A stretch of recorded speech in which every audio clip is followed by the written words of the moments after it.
Today is November 24, 2014, and there's a report from the silver and gold producers, basically the miners. They did a report giving where they think the price of gold, silver, and copper will go in 2015. And this report is gone into detail by Moments in Trading. He goes over a lot more detail than me. I'm going to quickly go over this review. So, for gold, 20% of producers think that gold is going to stay the same next year. 20% think it's going to go up, and 60% think the price is going to go down next year. So that's kind of like a next year. It looks like the miners see gold as being a little bit bearish. What do they think about silver? They're more optimistic on silver, but they're flatter. 38% think that the price will go up. 31% think the price will stay the same, and 31% will think the price will go down.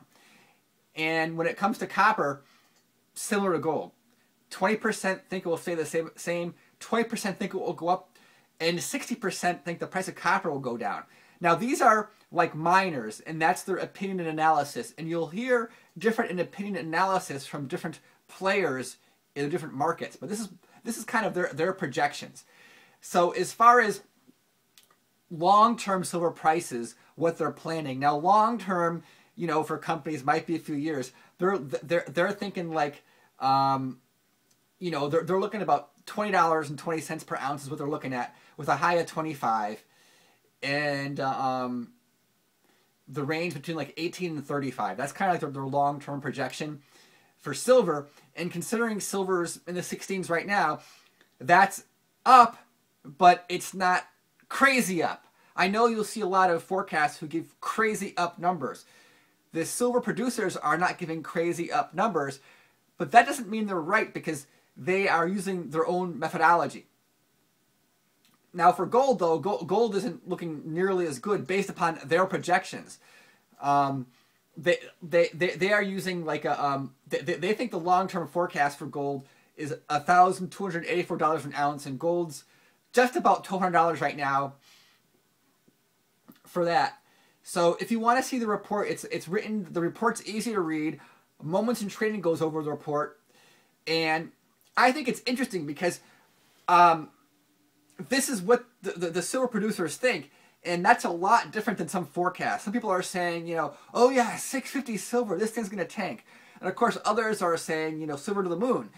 And what this is kind of like the silver industry, the silver producers are a big part of it. That is what they're thinking.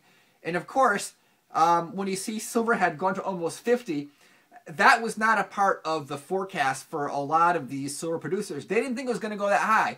They might have thought it was going to go up, but they didn't think it was going to go that high.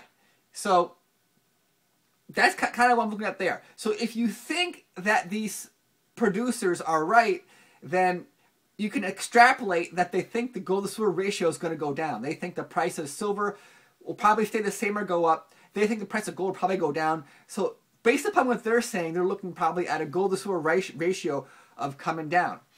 And of course, that is their analysis, not my analysis, but I think it's interesting to read it. And of course, for the people who want silver to go up and they want me to be wrong because I don't think it's going to go to the moon, you know, these silver producers, they're pretty good. They could be right. I mean, there's probably a higher chance it's going up than down next year. But if we have a black swan, silver to the moon scenario, and people are out there are saying, oh, silver futures got it wrong, yay! I would love that. If this stuff goes to the moon, I would be absolutely thrilled because I have some, right? I would much rather this thing go to the moon than me be right. I mean, yeah, I think the silver industry's forecast for the next year is the most realistic forecast. I would say it is more realistic than many I'm seeing, but I am not saying it is certainty. And if something radically happens from the upside or the downside, I will not be surprised. And of course, any radical moves to the upside, I will be thrilled about. And of course, I'm not recommending that anybody bet the farm, the house, or whatever on a metal. I'm just saying is that the silver producers themselves, they think it's going to go up, but of course, could they be biased? Perhaps, but they're giving us information and we can process that information. So thanks a lot and be well.